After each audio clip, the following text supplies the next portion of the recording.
법문 들으시는 모든 분들이 재앙은 소멸하고 소원은 성취해서 부처님 전에 복 많이 지으시기를 바라드립니다.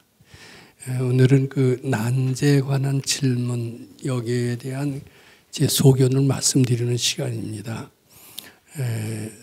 제가 이 자리에서 난제에 관한 그 제 소견을 말씀드리면서 어째서 제가 난제에 대한, 각종 난제에 대한 대답을 할 수 있느냐, 그 배경에 대해서 여러 번 말씀드린 적이 있었습니다. 그 제가 말씀드릴 수 있는 이유가 있다면은 이 각종 난제는 알고 봤더니요, 다 자기 탐진치, 즉 이기심에서 난제를 불러오더라고요. 그리고 난제를 어떻게 소멸하느냐 하면은 이 이기심이 금강경식인 방법으로 착각이고 본래 없음을 알게 되면은 난제에 대한 해답이 저절로 나오는 것을 저는 많이 경험을 했습니다. 각종 모든 난제는 다 이기심에서 출발한다. 정확히 얘기하면 모든 난제는 탐심, 진심, 치심에서 비롯된다. 그리고 난제에 대한 해답은 탐심, 진심, 치심이 착각이고 본래 없음을 깨달을 때 그 난제에 대한 해답이 내 속에서 발견됨을 우리는 알 것이다. 이제 이런 경험을 제가 많이 했습니다. 도인 밑에서 배운 것이 바로 그것이었다. 이렇게 해도 됩니다. 그러면서 그 난제는 수도 생활에서의 난제가 있습니다. 어떻게 보면 의의 없는 깨달음을 얻겠느냐, 이런 난제도 있습니다. 그런데 그 난제는 수도 생활에서의 난제뿐만 아니라 사회생활하는데도 각종 난제가 다 등장합니다. 근데 수도 생활에서의 난제를 비롯한 사회생활의 각종 난제도 모두 다 그 원인이 이기심에서 비롯됐고, 이기심이 착각이고 본래 없음을 아는, 즉 금강경 수행을 할 때 그것도 해소된다라는 그런 경험을 바탕으로 해서 제가 여기서 답변의 말씀을 드린다, 이렇게 이해하시면 되겠습니다. 또 한 가지 달리 얘기할 수 있습니다. 또 이 각종 난제는 자기가 정법을 몰랐을 때 생기는 것임을 또 알게 됐습니다. 이 정법은 뭐냐 하면 도인이 일러주는 법인데, 이것은 달리 말해서 마음속에서 찾을 수 있다면 이것은 정법이 됩니다. 각종 난제 해답을 마음 밖에서 찾으려고 하면 정법의 반대는 사법이 됩니다. 각종 난제는 자기가 정법을 잃어버렸을 때 생기는 거고, 바로 정법으로 회귀할 때 각종 난제가 풀어진다는 경험도 많이 했던 경험이 있습니다. 우리는 그런 대원칙을 바탕으로 해서 난제에 관한 질문, 그리고 여기에 대한 제 답변을 드려보도록 그렇게 하겠습니다. 오늘은 한번 멀리 진주에서 질문을 하시려고 이렇게 찾아오신 분이 계시는데, 지금부터 그분의 질문을 들으시고 상당히 요새 현대인들한테 또 이 금강경을 수행하는 사람들한테 누구나 한번 겪고 범직한 그런 난제가 될 수 있을 것 같습니다. 그런 질문을 한번 들으시고 나라면 어떻게 답변할 것일까, 이것도 같이 생각해 주셨으면 좋겠다, 그 말씀드립니다. 질문해 주시죠. 안녕하십니까. 저는 연화심이라는 변명을 해인사에서 받은 적이 있으나 기독교로 개종한 바가 있는 사람입니다. 이렇게 법사님께 질의응답을 할 수 있는 기회가 주어져서 무척 영광스럽습니다. 저는 지난 여름 불교의 독실한 이모의 권유로 법사님의 BBS BTN 법문을 접하게 되었습니다. 접하자마자 법문에 푹 빠져들어 생활 속의 금강경, 건강한 사인이 되는 금강경을 빠짐없이 듣고 법사님의 책과 백성욱 박사님 전집을 읽으면서 아침 3독, 저녁 1독의 금강경 독서를 시작했습니다. 전 유튜브 강의를 듣고 2달이 채 안 되어 13차 주말 출가에 참여를 하였습니다. 1. 종교 변천사. 저는 어려서부터 불교를 좋아했고 진리에 대한 목마름이 있었습니다. 대학에 들어가서는 불교 동아리에서 활동을 하였고 이때 연화심이라는 법명을 받았으나 기독교 집안에 시집을 가면서 기독교 세례를 받았습니다. 세례를 받았지만 기독교 신앙에 빠져들기는 어려웠는데 아마도 핵심 교리를 믿지 못하고 영성에 대한 실감을 체험하지 못했기 때문이었던 것 같습니다. 그러던 차에 저는 해외 연수를 가게 되었습니다. 저는 의대 교수로 사회생활을 하고 있습니다. 제가 참여했던 메디컬 클리닉은 정신적인 고통 때문에 신체적인 증상을 경험하는 아이들을 진단하고 치료하는 곳이었습니다. 뜻밖에도 마음 챙김에 근거한 스트레스 완화를 주된 치료법으로 권하고 있었는데 서구에서 이러한 마음의 병을 명상 기법으로 치료하는 것을 보고 깜짝 놀랐습니다. 그전에도 명상 등에 대해서 관심이 많았지만 어떠한 기전으로 이러한 증상들을 좋아지는지가 궁금하여 마음챙김, 이빠사나 등을 공부하기 시작했습니다. 한국으로 돌아와서도 이 분야에 대해서 지속적으로 공부를 했는데 불교를 제대로 알기 전에는 마음챙김을 이해하기 힘들다는 결론에 도달했습니다. 이때부터 마음챙김이라는 말을 최초로 서양에 전달하신 틱나탄 스님의 책들을 읽기 시작했는데 매우 큰 감명을 받았고 읽으면서 많은 눈물을 흘렸습니다. 깊은 열등감을 무엇인가를 성취하려는 것으로 보상하려고 스스로를 들들 볶았고 진심이 많았지만 남에게는 티를 안 내고 애쓰며 살아온 저희 수많은 고통의 실체를 어느 정도 보게 되었고 이해하게 되었습니다. 감히 어떤 정신과 치료보다도 불교적 지혜가 낫고 불교적 접근은 근원을 치유할 수 있다라는 생각을 하면서 감탄에 또 감탄을 했습니다. 부처님께서 세계 최초이자 최고 심리치료사라는 말에 전적으로 공감했습니다. 그래서 저는 스님을 마음의 스승으로 모시며 스님 주된 수행법인 걷기, 호흡 명상을 1년 이상 꾸준히 했습니다. 스님을 스승으로 생각한 것은 기독교에 대한 죄책감이 좀 덜했기 때문이었던 것 같습니다. 스님은 서양에서 주로 활동하셨기 때문에 불교를 믿지 않는 사람들도 이해할 수 있는 수준으로 종교성을 강조하지 않는 법문을 하시고 책을 쓰셨다고 생각합니다. 이러한 점이 기독교에 대한 저희 죄책감을 약간 덜어준 측면이 있었습니다. 부처님을 존경하고 불교 유대성에는 공감을 하지만 불교 신자는 아니다. 불교 수행법을 배우고 있을 뿐이다. 라는 마음으로 걷기와 호흡 명상을 했습니다. 하지만 이러한 명상법들은 굉장히 어려웠습니다. 걷거나 호흡을 할 때 계속 잘 되고 있는지를 체크하게 되고 집중을 깨는 잡념들을 억누르다 보면은 걷기 명상으로 100m를 걷기가 힘들었습니다. 걷기와 호흡 명상을 하고 나면 오히려 기분이 우울해질 때가 많았습니다. 또한 스님께서는 깊이 보기가 원수를 사랑할 수 있는 진정한 사랑의 원동력이라고 하셨는데 제가 깊이 보기를 시도를 하면 궁리가 되는 듯 했습니다. 어떤 큰 벽에 부딪혀서 앞으로 나가지 못하고 허우적거리며 생각하지 않고 깊이 본다는 것이 과연 가능한가 하며 갈피를 잡지 못했습니다. 이 수행의 결과 1. 내면의 등불과 든든함. 이런 큰 벽에 부딪혀서 돌파구를 찾고 있던 중 법사님의 법문과 책은 어찌나 시원했던지요. 법사님의 법문을 듣고 제가 왜 힘들었는지 깨닫게 되었습니다. 수행을 한다고 했지만 왜 안 되냐 하면서 진심을 내고 있었고 더 노력해야지 하는 탐심을 내고 있었던 것입니다. 깊이 보기를 한다고 하면서 치심을 닦는 연습도 한 것 같습니다. 이렇게 탐진치를 쌓아가는 수행을 했으니 우울했고 깜깜했구나. 지금도 스님을 여전히 존경합니다만 이런 수행법이 저와 같은 범인에게는 탐진치를 쌓게 되는 수행법이 될 수 있다는 것을 느끼게 되었습니다. 밝아지는 것과 사회적으로 유능한 사람이 되는 것이 다르지 않다는 말씀도 너무나 와닿았습니다. 금강경 수행 전에는 불교 수행 이외의 모든 것이 시시하게 느껴져서 업무에 다소 소홀해진 면이 있었는데 수행 이후에는 제가 하고 있는 일들에 대해서도 새로운 활력을 느꼈습니다. 법사님의 금강경 수행은 한 번이라도 수행을 하려고 시도했거나 노력했던 사람들에게는 그 탁월함을 바로 느낄 수 있는 방법이라고 여겨집니다. 갈피를 잡지 못하고 방황하던 내면에 등불이 켜지고 세상을 보는 새로운 눈이 생겼습니다. 감사합니다. 이 불면증 치유, 저는 해외 연수를 다녀온 후 꾸준히 명상을 했는데도 불구하고 불면증이 생겨 수면제를 먹고도 잘 자지 못하는 날들이 많았는데 금강경 독송을 한 다음 날부터 바로 지금까지 잠을 잘 자게 되었습니다. 독송을 하고 얼마 되지 않아 뱀처럼 생긴 물고기가 괴로워하면서 죽어가는 꿈을 꾸었습니다. 3. 부드러워진 관계. 주변 사람들과 부드러워졌습니다. 저는 평상시 억울할 때 가장 큰 진심을 느끼곤 했는데 억울할 필요가 없다는 것을 알게 되어 화를 내는 횟수가 현저히 줄어들었습니다. 힘든 일, 억울한 일들이 닥쳐도 선세제협의 소멸의 기회를 생각하고 약간은 기쁘게 받아들이게 되었습니다. 그리고 예전에는 정의와 불의, 착함과 나쁨에 대한 구분이 강했는데 이러한 이분법적 사고에서도 어느 정도 벗어났습니다. 감사합니다. 3. 질의. 1. 불교적 수행법만 취하고는 어느 정도 마음의 안정을 얻을 수 있으나 공정심, 절대성이 없이는 밝아지기 어렵다는 법사님 말씀에 깊이 공감합니다. 제가 딱 그랬던 것 같습니다. 지금은 부처님을 공경하며 절대적으로 믿고 있습니다만 시댁 집안이 독실한 기독교라 티를 내어서 집안의 분란을 만들고 싶지는 않습니다. 기독교에서는 하느님 이외 섬기는 것은 큰 죄가 된다고 합니다. 그래서 여전히 미안한 마음이 있습니다. 기독교에 대해 어떤 마음과 자세를 가져야 할지가 고민이 됩니다.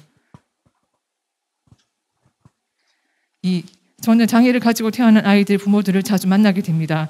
마음을 동동거리고 있거나 아이의 작은 행동을 항상 부정적으로 해석하여 최악의 경우를 먼저 걱정하는 부모들을 보면 정말 안타깝습니다. 부처님의 가르침이라면 이러한 고통들도 잘 해결될 텐데 하는 안타까운 마음이 듭니다. 이들을 교육하고 상담하는데 금강경의 가르침을 어떻게 접목할 수 있을지요. 3. 중환자를 보는 것은 업무 중에서 가장 큰 난제입니다. 이러한 중환자를 보면 신경이 매우 날카로워지고 긴장하게 되고 우울해집니다. 최선을 다했던 미진했던 부분이 있었던 시간 좀 더 잘할 수 있었는데 하는 후회와 죄책감, 혹시나 문제가 생기면 어떡하지 하는 걱정이 드는 경우도 많습니다. 그래서 중환자는 되도록 피하고 싶은 마음이 듭니다. 중환자를 볼 때 어떤 마음 자세를 가져야 할지요. 많은 생사가 오간 응급실 중환자실에서 환자를 봐야 할 때가 많은데 이럴 때는 어떻게 발언하거나 기도하면 좋을지 여쭙습니다. 4. 드물지만 뇌사를 판정하거나 의료 연명 중단을 권해야 되는 경우가 있습니다. 이런 경우 저희 판정으로 생사가 결정되기 때문에 마음이 정말 힘듭니다. 하지만 뇌사를 판정하게 되면 장기 이식을 할 수 있어서 또 여러 아이들을 살리는 길이기도 합니다. 이러한 경우 어떤 마음이 필요할지 여쭙습니다. 5. 수행 전에는 저는 논문 많이 쓰기 등등의 방식으로 열등감을 극복하려고 애를 쓰며 살았습니다. 지금은 이런 것에 대해서 안달복달하는 마음 없어졌지만 그래서인지 논문 쓰는 일에 속도가 잘 붙지 않습니다. 그리고 첫 100일은 금강경 아침 3독, 저녁 1독을 꼭 지켰는데 두 번째 100일인 지금은 아침, 저녁 합쳐서 2, 3독으로 독수가 줄어들었습니다. 나태해진 것과 마음이 편해진 것은 어떤 차이가 있는지 궁금합니다. 6. 아직 수행의 정도가 약해서 그런지 미륵존 요래불로 잘 받쳐지지 않을 경우 어떠한 생각이 착각인 줄 알고 부처님께 바쳐 부처님 저 복 많이 지키를 발언으로 대신할 때가 많습니다. 또한 금강경 독송이 끝나고 나서 미륵존 열애불 연불 대신 나는 무식업으로 제지한 적이 없노라를 외울 때가 있습니다. 처음에는 나는 무식업으로 제지한 적이 없노라를 받아들이기가 힘들었는데 이렇게 외우고 나면 마음이 든든해지고 편안해지는 것을 느낍니다. 그래서 이를 조금 변형하여서 떨리거나 두려울 때는 나는 무식업으로 두려워한 적이 없노라. 누군가가 미울 때는 나는 무식업으로 남을 미워한 적이 없노라를 외우기도 합니다. 무식업으로 제지한 적이 없고 두려워한 적이 없는 존재는 부처님뿐이시니 이렇게 외울 때 제 안에서 부처님이 계시는 것 같은 느낌이 듭니다. 일상생활 중 미륵존 요래불로도 편안해지지 않을 경우 빠른 속도로 금강경 독송을 할 때도 있습니다. 이렇게 수행을 해도 되는지 궁금합니다. 이렇게 희유한 가르침을 알고 수행하게 된 인연에 진심으로 감사를 드리며 세세생생 선지식 모시고 금강경 수행 잘해서 부처님 복 많이 지키를 발언합니다. 감사합니다. 그 질문을 조금 빨리 읽으신 듯해서 제 내용을 잘 이해하시는 분들이 많을지 모르겠습니다. 그런데 제가 우선 질문자를 대신해서 질문의 요지를 간단히 설명해 드리겠습니다. 아마 지금 들으신 내용처럼 질문하신 분은 의사이시고 또 교수이신데 의사나 교수로서의 직업에서 오는 여러 가지 문제점, 이제 그것이 질문이 이제 첫 번째 질문의 요지였던 것 같습니다. 또 한 가지는 어렸을 때는 굉장히 불교를 좋아했고 불교에 심취를 했었는데 이제 기독교 집안으로 시집을 갔다라는 거예요. 근데 아주 독실한 기독교 신자고 그럼에도 불구하고 이제 본인은 특히 어렸을 때 불교를 좋아했던 것이 인연이 되어서 틱낙한 스님을 만났고 또 틱낙한 스님의 가르침대로 수행을 했고 또 그 한층 더 나아가서 이 금강경 공부를 만나서 또 심취해서 그 가르침대로 실천을 하고 있는데 이런 스스로 마음속으로는 불교 신자하고 시익과 조화를 위해서는 기독교에서는 나 이외에 다른 신을 섬기지 말라 이런 가르침과 갈등을 하고 있는데 이런 것에 대한 고민이 오늘 질문의 요지인 것 같습니다. 우리 다 같이 한번 생각해 볼 수 있는 내용이라고 생각합니다. 근데 이제 그런 질문에 대한 이제 답변을 하기 전에 이 내용 중에서 우리가 상당히 검토해야 될 것, 또 깨쳐야 될 것, 보고 배워야 될 것들이 몇 가지 있어서 질문 내용 중에 검토할 것, 그리고 보고 배우고 깨우쳐야 될 만한 것들을 몇 가지 좀 추려 보도록 그렇게 하겠습니다. 근데 요새는 명상이란 이제 미국에는 명상하는 인구가 한 5천만이 된다고 보는데 우리 불교 하는 이들은 명상과 불교를 같이 보지만 사실은 공경심이 없어요. 명상은 뭐 신부들도 하고 운동선수들도 하고 또 병치료에도 아마 쓰이는 모양입니다. 그런 명상은 신앙과 동반되지 않고 공경심이 없기 때문에 사실 불교라고는 할 수가 없습니다. 근데 그 명상의 뿌리는 아마 불교에서 나왔는지 모릅니다. 불교에서 나왔는지 모르지만 명상이 요새는 상당히 보편화돼서 미국의 대학의 교과서에까지도 실리게 됐을 정도가 된 모양인데 이 명상이 병치료에 상당히 아마 도움이 된다라는 그 논문들이 아마 많이 나오고 있는 것 같습니다. 이제 그것을 하고 이제 깜짝 놀랐고 아마 그것 때문에 학생 때 좋아했던 불교 쪽에 더욱더 관심을 아마 가지게 되셨던 것 같습니다. 그래서 특히 한국 쪽에는 참선하고 명상은 좀 거리가 멀고 소위 명상과 가장 가까운 가르침을 펴신 분은 틱낙한 스님 얼마 전에 타계하셨죠. 그분의 가르침이 가장 유사한 것 같고 또 그분은 어떤 특정 종교를 지향하지 않고 또 불교임에서도 기독교와 배타적이 되지 않는다는 그런 이점 때문에 아마 틱낙한 스님의 가르침에 아마 심취하시게 되셨다는 것 같습니다. 그런데 이제 그 틱낙한 스님의 이제 가르침을 그대로 실천, 예를 들면 걷기 명상을 실천하려고 하면서 여러 가지 문제점을 발견하셨다는 거예요. 이제 여기 이런 표현이 나옵니다. 제가 깊이 보기를 이제 틱낙한 스님의 가르침 중에서 깊이 봐라. 자기 속마음을 관찰해라. 참 나가 무엇인지를 알아라. 뭐 이런 얘기가 아마 깊이 보기하고 관계가 있을 것 같습니다. 근데 깊이 보기를 하려고 하면은 이제 궁리가 자꾸 생긴다는 거예요. 근데 궁리가 생기면 또 깊이 보기를 할 수가 없다라는 거예요. 이게 이제 갈등이시라는 겁니다. 또 그 뒤에 이제 깊이 보기는 어떤 자꾸 연구를 해서 깊이 보기가 이루어지는 것이라고 생각을 했는데 연구라는 것은 생각을 깊게 하는 거죠. 그런데 생각을 하지 않고 깊이 본다는 것이 가능한가? 가능할 것 같지는 않죠. 이제 이런 것이 우선 갈등, 이걸 질문의 제목으로 삼지는 않았습니다만 이것 때문에 갈등하고 계신 것 같습니다. 그런데 이것을 갈등하시지 않아도 될 것 같아요. 왜냐하면 생각을 하지 않고 깊이 본다는 것이 과연 가능하냐 이런 질문이 있잖아요. 그런데 생각을 바치면은 깊이 볼 수가 있어요. 근데 생각을 하지 말라는 말은 달리 말해서 생각을 바치라는 얘기입니다. 그런데 틱낙한 스님은 바치라는 말을 사용하시질 않으셨어요. 근데 우리식으로 온다면 생각을 자꾸 바치면 깊이 바칩니다. 그렇게 생각을 하지 않고 대신에 바치면으로 하면 말이 되죠. 네, 그러니까 우리 가르침을 적용하면 틱낙한 스님의 갈등할 필요가 없다. 이렇게 말씀을 드립니다. 뭐 그렇다고 제가 틱낙한 스님 쪽으로 가라고 하는 것은 물론 아닙니다. 그런데 틱낙한 스님의 가르침은 어떤 깊이 보기, 뭐 걷기 명상 어떤 형상이 있어요. 그 형상이 있으면은요 무슨 문제가 있냐면 즉 목표가 있게 되고요. 목표가 있으면 하겠다 하게 되고요.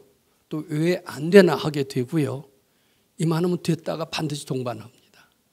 그런데 우리 가르침은 특징이 뭐냐면 어떤 목표가 없습니다. 목표가 없고 뭐냐면 본래 제자리로 되돌아가는 것이 목표입니다. 이제 이거는 틱낙한 스님은 이렇게 해서 걷기 명상을 해서 거기도 어떤 깨달음이라고 하는 목표가 있죠. 예. 근데 우리는 목표가 없고 본래 제자리로 돌아가는 거기 때문에 탐진치가 붙을 여지가 적습니다. 근데 거기는 어떤 깨달음이란 추구해야 될 목표가 있고 추구해야 될 목표가 있으면 반드시 어서 하겠다. 탐심입니다. 왜 안 되냐? 진심입니다. 이만하면 됐다 하면 치심입니다. 이게 붙어서 목표 달성하는데 왜 이래 더 장애가 된다. 뭐 이런 것을 느끼셨던 것 같고 어떻게 보면 이 가르침으로 돌아오신 것은 매우 잘된 일이다. 환영할 만한 일이다. 이렇게 이제 말씀을 드립니다.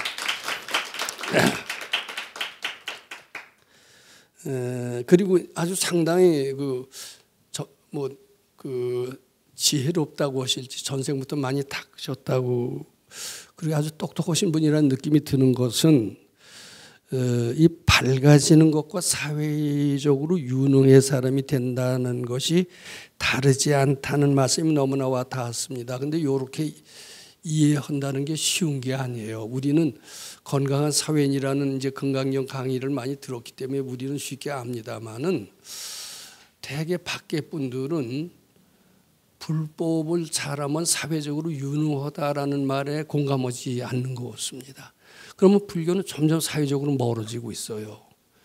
근데 지금 질문하신 연하신 보살님은 이 수행이 바로 건강한 사회인이 되는 것과 아주 잘 마음에 와닿다라는 것은 특히 불교 또 우리의 가르침을 매우 잘 이해하는 것이다. 이렇게 생각해서 매우 전생부터 잘 닦으셨던 분이다. 지혜로운 분이다. 이렇게 생각을 하게 됐습니다. 이제 그 뒤에 대개 이제 이 금강경을 읽으시면서 제일 먼저 변화하는 것이 이제 무엇이냐라고 물어보면 근심 걱정이 없어졌다는 거예요. 이제 근심 걱정이 왜 생기냐? 어떤 탐진치 와서 하겠다 왜 안 되느냐? 이 탐진치 때문에 근심 걱정이 생기고 이런 것들이 아마 불면증의 원인도 아마 될 수 있을 것 같습니다. 또 불면증뿐만 아니라 각종 병의 원인도 됩니다. 위장병이니. 근데 이제 그 전에는 불면증이 기셨다고 그래요. 해외 연수를 다녀온 후 꾸준히 명상을 했는데도 불면증이 생겨서 수면제를 먹고도 잠을 잘 자지 못하는 날들이 많았는데, 근데 명상을 하면서 불면증이 없어졌다는 사례들도 있었습니까? 근데 본인은 명상을 하면서 왜 이렇게 불면증이 더 커졌다라는 얘기죠. 근데 그네들은 어떻게 해서 명상을 통해서 불면증을 소멸했고 왜 본인은 더 키웠다라고 생각을 합니까? 너무 잘하려고 애썼던 것 같습니다. 하겠다는 탐심이 그렇게. 네. 근데 탐심을 바치는 방법을 일러주든가요? 안 일러주든가요? 그런 말을 들어본 적이 없었던 것 같습니다. 탐심이 또 해롭다는 얘기도 잘 안 됐죠. 근데 이게요, 수도 오는 사람들이 제일 큰 문제가 특히 간화선 하시는 분들은 하도 참고를 하면서 하루빨리 도통을 하려고 하다 보니까 탐심이 돼서 상기병이 걸리는 수가 많아요. 근데 한번 상기병 걸리면 영원히 도통하고는 거리가 멀어진다고 그러는데 그것이 탐심이라는 것을 이해하시는 분도 적고 그 상기병이 한번 고치면 너는 끝이다라고 하지 거기서 다시 나오는 방법을 가르쳐 주시는 스님이 적더라고요. 근데 간화선도 그런 게 아니라 여기서도 역시 하겠다라고 하는 것이 탐심이고 그것이 해롭다는 것을 지적하시. 근데 그것 때문에 괴로워하는 분들은 좀 있지 않을까 싶은데 어떻습니까? 네, 충분히 그럴 것 같습니다. 그렇죠. 아마 네. 그럴 것 같습니다. 근데 그런 틱낙한 스님의 공부는 했지 그 가르침을 받은 동료들하고 서로 대화나 토론할 기회는 있었습니까? 없었습니까? 없었었고 혼자. 네. 근데 그분들의 가르침을 받고 독후감 수행 결과라든지 이런 책들은 없었습니까? 주로는 유튜브와 책을 보고 했습니다. 책은 네, 스님의 책과 유튜브 강의. 근데 거기에 하겠다 그런 탐심에 대한 해독에 대해서 지적해 놓으신 건 별로 없고요. 네, 그거는 들어보지 못한 것 같습니다. 네. 예, 그렇습니다. 근데 이제 건강경을 가르치면서 마치 물고기에서 이제 물을 만난 것처럼 아주 탁 트이면서 그러면서 건강경을 이제 본격적으로 독서하시게 됐습니다. 근데 뜻을 알려고 하셨습니까? 그냥 그대로 읽기만 하셨습니까? 법사님 그 강의를 들으면서 같이 계속 병행을 했습니다. 그러니까 뜻도 어느 정도 알아가면서 하는 거죠. 예. 그랬더니 불면증도 좀 개선이 되고. 예, 곧바로 좋아졌습니다. 네. 그건 왜 그렇다고 생각하십니까? 이해가 안 됩니다. 예, 그건 이제 우리가 불면증은 탐진치라는 분별심 때문에 불면증이 생기는데 건강경을 읽다 보면은 그것이 부처님을 향하게 되죠. 저절로 받쳐서 소멸이 되는 겁니다. 그래서 불면증도 사라지고 마음도 좀 편해지지 않았어요? 네, 많이 편해졌습니다. 네. 마음도 편해지고 불면증도 사라졌다. 이제 이런 얘기입니다. 불면증도 사라지고 대인관계도 상당히 좋아졌다. 근데 대인관계도 좋아졌고 여기 이제 논문을 쓰시는데 논문 쓰는 실적이 나아졌습니까? 세상 것은 다 허무하다 그래서 왜 이래 퇴보했습니까? 어느 쪽에 속합니까? 금강경 공부하기 전에는 많이 퇴보했었고 하고 나서는 조금 나아진 것 같습니다. 금강경 공부하면서 논문 쓰는 속도도 더 잘 붙어요? 틴닥탄 스님 공부할 때는 거의 손을 놓고 있었는데 지금 금강경 공부하면서 이 정신 좀 차려야 되겠다고 생각해서 지금은 좀 열심히 좀 하려고 노력하고 있습니다. 그렇죠. 건강한 사회인이 되려면 논문을 잘 쓰는 게 맞겠죠. 예. 네. 근데 이제 이게 다 좋은데 이제 문제는 뭐냐면은 기독교 이제 독실한 기독교 이제 질문의 첫 번째가 그겁니다. 불교적 수행법만 취하고는 어느 정도 마음을 안정을 얻을 수가 있는데 공경심 절대성이 없이는 밝혀지기 어렵다는 법사님 말씀에 깊이 공감합니다. 이것도 상당히 지혜롭고 똑똑하신 것 같아요. 사실 공경심 없으면 안 되거든요. 그런데 본인 마음속으로는 공경심이 있지만 집안에서는 이제 근데 여기 보니까 시댁 집안이라고 그랬는데 남편도 독실한 기독교입니까? 무늬만 기독교입니다. 예? 무늬만. 네, 남편은 무늬만 기독교. 남편은 불교를 믿어도 별 간섭을 안 하는군요. 굉장히 좋아하고 있습니다. 불교를 좋아해요? 제가 하는 걸 좋아합니다. 그런 뭐 이런데 법당에 나간다 그래도 반대는 안 하는군요. 네. 근데 문제는 시아버지 시어머니? 그냥 집안 전체가 그냥 뭐 그 장로도 있고 뭐 그래요? 그렇진 않습니다. 근데 그러면 이제 시댁에 이제 조화를 맞춰야 되는데 시댁에 자주 가요? 거의 근거리에서 살고 있고 같은 곳을 다니고 있기 때문에 자주 마주칠 수밖에 없습니다. 이제 그래서 그런데 그러면 잘 한번 대답해 보세요. 기독교와 불교는 좀 틀린 게 있어요. 근데 기독교와 우리 가르침 있죠. 우린 불교 중에서도 좀 약간 다르다는 것을 느낍니까? 안 느낍니까? 네, 많이 느꼈습니다. 우리는 형상이 없는 불교입니다. 우리는 불상도 없고 또 형상이 없는 부처님께 바치라고 그랬습니다. 자비로운 부처님께 바치는 게 아니라 자 그러면은 우리 가르침은 기독교와 얼마나 틀리냐 이거 한번 검토해 볼 필요가 있습니다. 근데 제가 한번 저는 기독교에 대해서 조금은 압니다. 근데 기독교의 핵심이 뭐냐 하면은 믿음, 소망, 사랑 중에서 뭐가 최고예요? 사랑이죠. 그리고 원수를 사랑하라 이런 얘기가 있죠. 그리고 사랑만 잘 시키면은 또 이런 얘기 알고 있죠. 나에게 주여 주여 하는 자가 천국을 가는 게 아니라 내 말대로 실천하는 사람이 천국에 간다. 이런 가르침이 성경에 있다는 거 아시죠? 그러면 사랑만 잘 실천하면은 교회 꼭 안 나가도 천국에 갈 수 있다는 논리가 성립이 됩니다. 뭐 교회 나가도 좋고요. 근데 주여 주여 하면서 사랑을 실천하지 않는 사람이 천국에 갈까요? 주여 주여 하지 않고서도 사랑을 실천하고 뭐 교회 안 나가는 사람이 어떻게 보면 천국에 간다고 생각합니까? 어느 쪽이 그 대답을 좀 해보셔야 됩니다. 네, 사랑을 실천하는 사람이 갈 것 같습니다. 예? 사랑을 실천하는 사람이 갈 것 같습니다. 그렇죠. 비록 교회 꼭 안 나간다 하더라도. 근데 우리는 그런 점에서 주여 주여 하지는 않아요. 그렇지만 사랑을 실천합니다. 왜냐하면 바치는 것은 바로 사랑을 실천하는 것과 똑같습니다. 그렇기 때문에 그게 가장 핵심이거든요. 그래서 저는 그리고 또 기독교하고 불교하고 둘로 나눠볼 필요가 없다고 생각합니다. 실천만 해서 예수님의 뜻만 잘 따르면 된다 이거예요.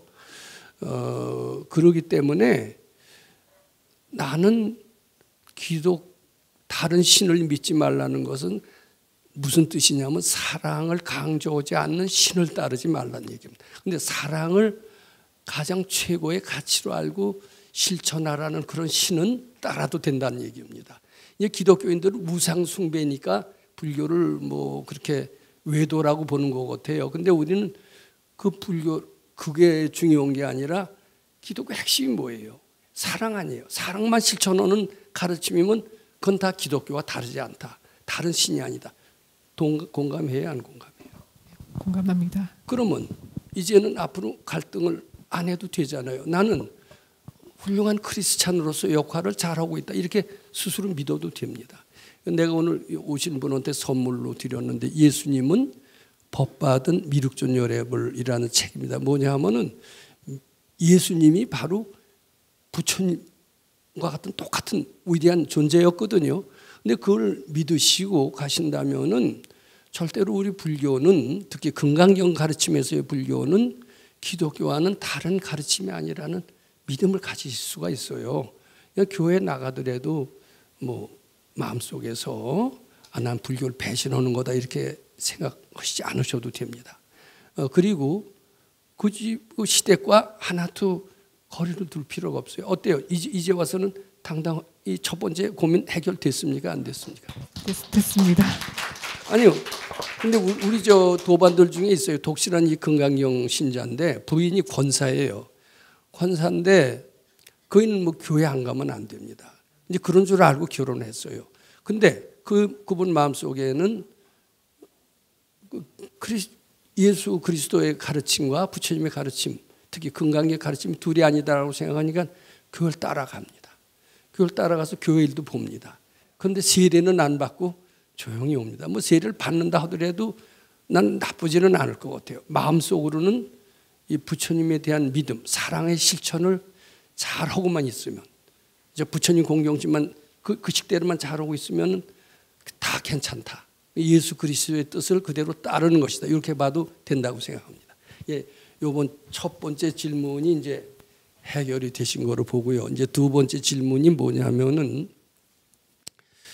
저는 장애를 가지고 태어난 아이들의 부모들을 자주 만나게 됩니다.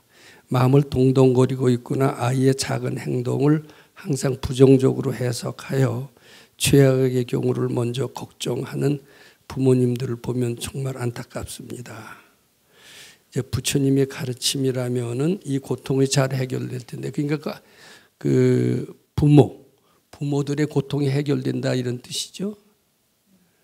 그렇죠. 애들은 근데 그런 장애를 가지고 태어난 그 아이들의 부모는 그런 극단적인 생각을 꼭 할 것 같아요.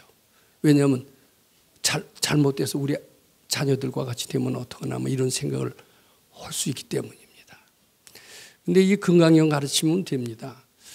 저도 그런 그 학생 때 그런 병이 있었습니다. 정신병입니다. 항상 극단적으로 안 좋은 경우를 저절로 상상하는 경우가 있었어요. 전생에 되게 어떤 쇼크를 받았을 경우에 아마 그랬을 것이다라고 분석하는 분들이 있는데, 근데 그것이 금강경 공부로서 해소된 적이 있습니다. 즉, 그 극단적으로 안 좋은 경우를 자꾸 생각하면서 스스로 고민하는 분들이 있잖아요. 그런 생각 안 하려고 해도 야 저절로 나는데 어떻게 날더러 그만두라는 말이냐. 아마 그분들은 그렇게 하소연할 겁니다. 근데 다른 방법은 안 됩니다. 그것이 착각이고 본래 없다라고 하면서 그 생각을 자꾸 바치는 방법으로 자꾸 한다면 저는 충분히 고칠 수가 있다고 생각합니다. 그것이 불교적인 방법이라고 하지 말고 그 근심 걱정, 그 아주 최악의 경우를 상상하는 그 마음을 뭐 기독교적인 방법으로 예수님께 바쳐보시면 어떨까요? 이렇게 하면 어떨까요? 성경에도 그런 말이 있잖아요. 수고로운 자여 그 짐을 내게 가져오라. 내가 덜어주리라. 이런 표현 성경에 있는 거 아시죠? 그럼 최악의 경우를 상상하기 잘하는 그런 학부모가 아닙니다.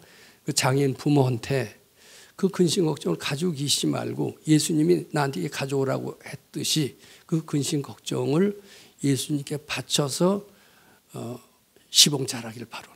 그렇게 한번 해보라고 권하시면 어떨까 싶습니다. 그건 확실히 효과가 있다. 이렇게 생각합니다. 이 가르침을 다른 걸로 보면 안 되지만 동일하다라고 보면 다 동일해요.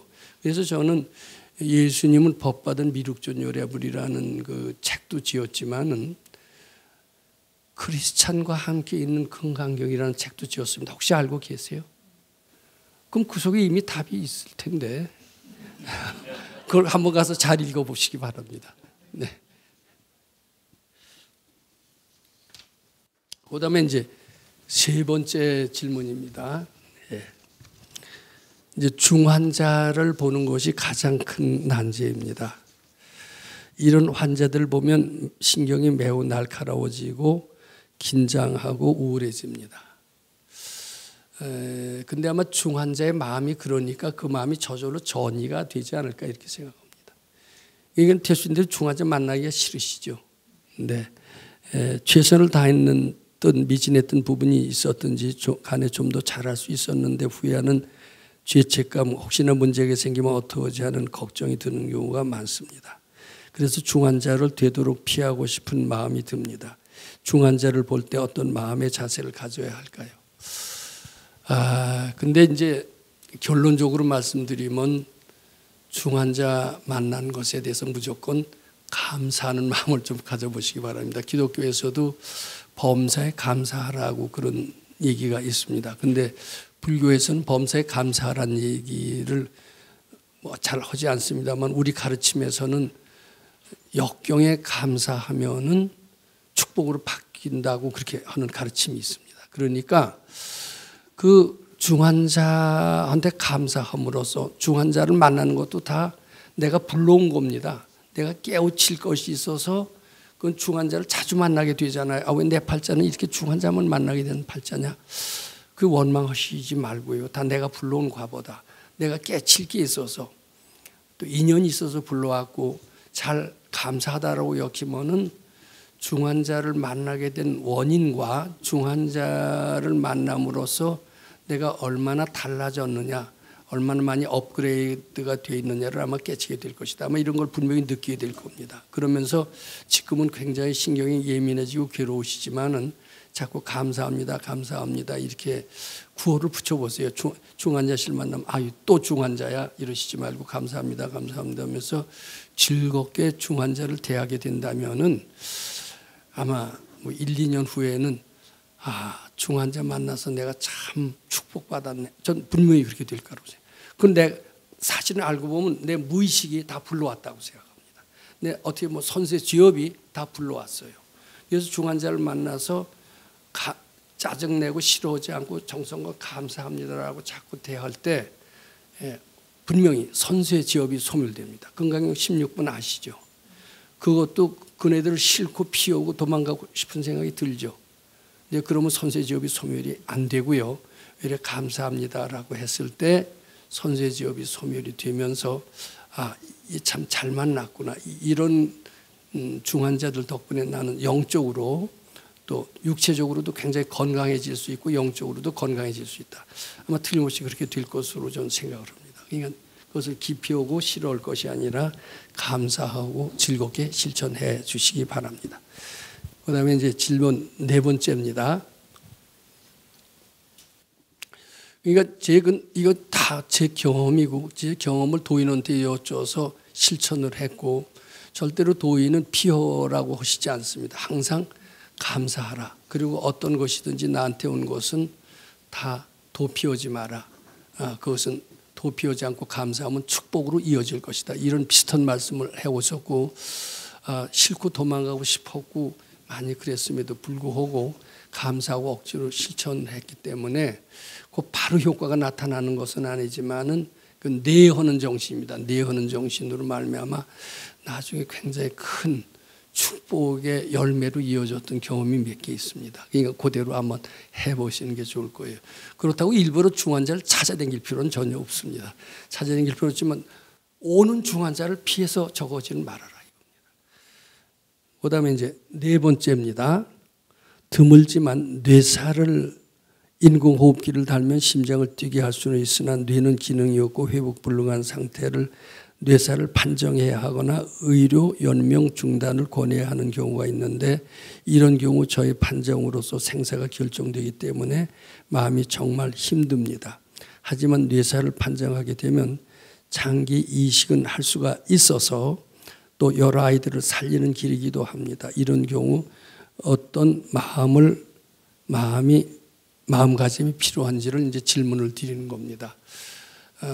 뭐 이런 것을 이제 보통 들으면 나는 내가 의사야? 나한테 이런 거 물어보게. 그러면서 이런 질문을 피할 수가 있습니다. 근데 이제 마음 닦는 일을 쭉 하다 보면은 사실 이런 질문이고 어떤 질문이고 다 대답은 가능하다라고 저는 믿습니다. 특히 이런 얘기를 기억하고 계시죠? 하늘 이제 시시각각 우리는 소원을 성취하는 존재다. 그 얘기 알고 계십니까? 이 법문 그 정도까지 빠끔하게 하는 걸 보면 이 법문에 한때 상당히 심취해서 듣고 또 듣고 그랬었어요, 안 그랬었어요? 지금도 계속 듣고 있습니다. 카페를 사사시 뒤지신 것 같습니다. 근데요, 이게 오는 게 다 소원 성취래요. 그러면 그 사람은 지금 뇌사 상태에서 사람은 살아있지만 완전히 죽어 있는 이런 상태에는 천벌을 받은 겁니까? 다 자기가 불러온 겁니까? 우리 논리로는 자기가 불러온 거예요. 자기가 죽고 싶었던 거예요. 자기가 뇌사 상태가 되고 싶었던 거예요. 그러니까 죽고 싶은 사람은 어떻게 하는 게 좋으냐면 원칙적으로는 죽게 해주는 것이 나쁘지는 않습니다. 그러니까 이 사람은 살려둘 필요가 없다. 이 사람은 자기가 죽고 싶어서 이제 이런 병을 불러왔기 때문에 죽음으로 판정해 주는 것은 나쁘지 않다. 저는 이렇게 해도 된다고 봅니다. 단지 이제 그 사람에 따라서 이런 수가 있어요. 이제 독실한 그 가톨릭 수녀들도 수녀 생활이 즐겁게 하는 분들도 있겠죠. 근데 수녀 생활이 굉장히 고달프고 이러니까 하나님이 빨리 불러주셨으면 좋겠다 이렇게 얘기를 합니다. 빨리 죽었으면 좋겠다는 얘기예요. 근데 그런 생각 자꾸 하면 결국 죽음으로 이어집니다. 하나님이 불러주는 게 아니에요. 자기가 죽고 싶다라는 것을 자꾸 되풀이하는 거나 마찬가지입니다. 그래서 대개 이렇게 뇌졸중 환자라든지 이렇게 뇌사 상태로 가는 사람은 자기가 그런 상태를 원해서 오지 난 그런 상태는 전혀 원하지 않아. 아마 만약 그런다면 절대로 그런 일은 안 나타납니다. 그건 믿으십니까? 그건 믿어야 요게죠. 대답이 가능합니다. 모든 상황은 다 자기가 불러서 온 겁니다. 누가 천벌을 주어서 그런 것은 아닙니다. 우리는 시시각각으로 소원을 성취하는 존재다. 이걸 믿으셔야 됩니다. 자, 오늘은 여기서 질의응답을 마치도록 하겠습니다.